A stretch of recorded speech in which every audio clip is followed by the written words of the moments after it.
നമ്മളിന്നൊരു തക്കാളിക്കറിയാണ് ഉണ്ടാക്കുന്നത്. നമ്മുടെ വീട്ടിലുണ്ടായ തക്കാളിയാണ് നമ്മളിതിനു വേണ്ടി എടുത്തിരിക്കുന്നത്.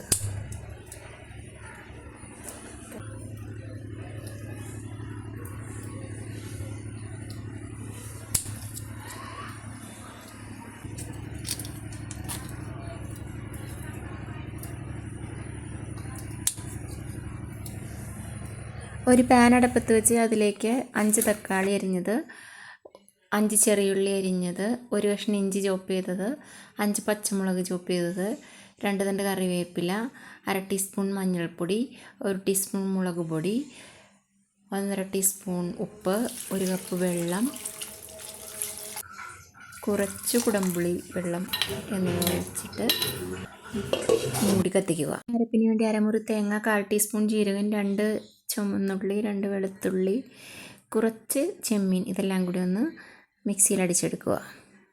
ഇപ്പോൾ തക്കാളിയൊക്കെ നല്ലോണം വെന്തിട്ടുണ്ട്. ഇനി ഈ അരപ്പ് ചേർത്ത് കൊടുത്ത് തിളപ്പിക്കുക. ഈ താളിച്ചിടാൻ വേണ്ടി ഒരു പാൻ അടുപ്പത്ത് വെച്ച് ചൂടായി വരുമ്പോൾ 2 ടേബിൾ സ്പൂൺ വെളിച്ചെണ്ണ ഒഴിക്കുക. 1/2 ടീസ്പൂൺ കടുക് ഇടുക. ഒരു 5 ചെറിയുള്ളി ചോപ്പ് ചെയ്തത് ചേർക്കുക. 2 തണ്ട് കറിവേപ്പില ചേർക്കുക.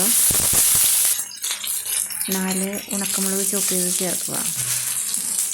നന്നായി വഴറ്റുക. ഇനി ഇത് തക്കാളിക്കറിയിലേക്ക് ചേർത്ത് കൊടുക്കുക. കുറച്ച് നേരം മൂടി വെച്ച ശേഷം തുറന്ന് ഇളക്കി ഉപയോഗിക്കാവുന്നതാണ്.